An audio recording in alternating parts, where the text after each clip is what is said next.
Welcome to the Ride for Rights YouTube channel. Ride for Rights is a bike tour across America promoting free speech, justice, education, and unity. In addition, Ride for Rights promotes FIRE, Foundation for Individual Rights and Expression, the Southern Poverty Law Center, and the American Immigration Council. Please check out the video description below for more information. Hey guys, so we have a lot to talk about. Last night was my first experience with bed bugs at the hotel. So we're not actually at the last hotel, we're across the street at a different hotel. I leaned backward in the bed and accidentally hit the back of my head on the backboard, and the bug fell off the top of the backboard right onto my face. So that was a great time. Moved to a different hotel. We're across the street basically. Yeah, we're in Green River now, and this is an interesting town. It's basically a lot of hotels and nothing else. So it's packed, and it's Memorial Day today. So this is where you stay if you want a discounted hotel if you're heading to Arches National Park or Canyonlands and don't want to pay for Moab prices. So we're about like 50 miles by highway to get there. So there's a lot of, it is packed, and the hotels are not very nice here. They were really expensive this weekend. But yeah, there was a ton of people here. It's weird. You have a town with so many people going through, and there's like one restaurant in the whole place.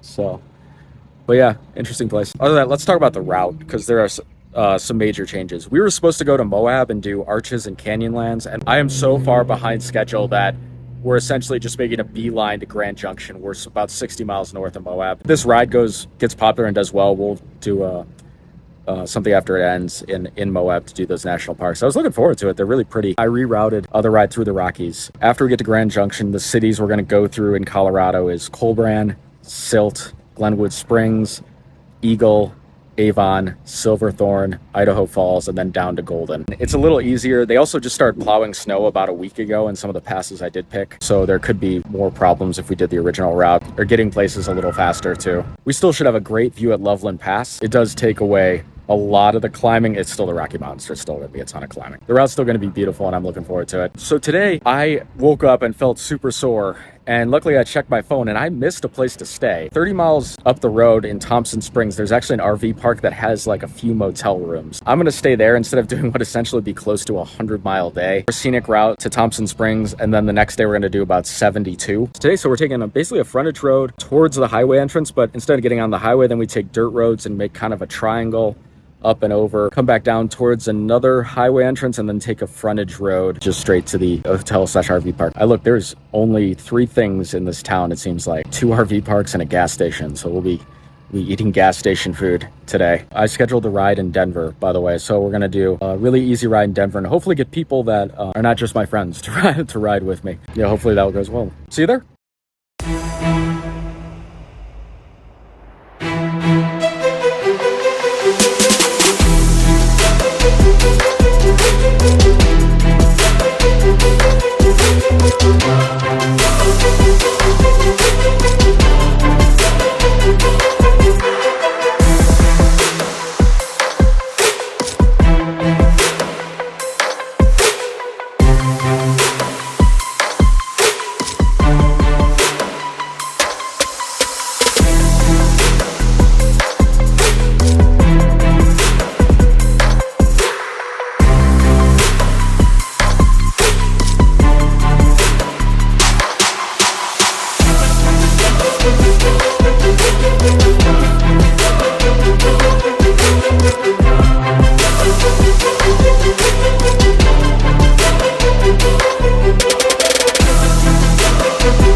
Hey guys, I forgot to film the outro at the right time. So a bunch of stuff happened at the very end of the ride. I got to the end, and apparently outside this hotel is where a lot of the locals hang out because there's no park in this very small town. So I was chatting with them, and then the lady who owned the hotel came and told me it wasn't ready. So then I just went to the gas station and forgot to film the outro. Very small hotel in it, and each room is themed. So I have the Raven room. But yeah, there's also other theme rooms like the Victorian room, the Southwest room, the bathroom. And yes, the Golden Disco room was already booked, so I did not get that one. Ride went pretty well. Like I said, when I woke up this morning, I was either going to take a day off or try to go less distance, and I got here, so I went less distance, which was good because my legs were pretty dead, which makes sense. I went over 130 miles in 2 days. The views were beautiful. The roads were terrible. I thought the road was no longer under maintenance by the county or the state, but 11 miles long and 1 mile was repaved in the middle. The rest was like worse than most dirt roads. Light years worse than any of the paved roads we had hit already. Did that for 11 miles, turned onto a dirt road. The dirt road was okay. Wasn't as bad as some of the ones in Nevada, but was still really bumpy. So that was 6.5 miles. That took about an hour. Again, really beautiful the whole way. So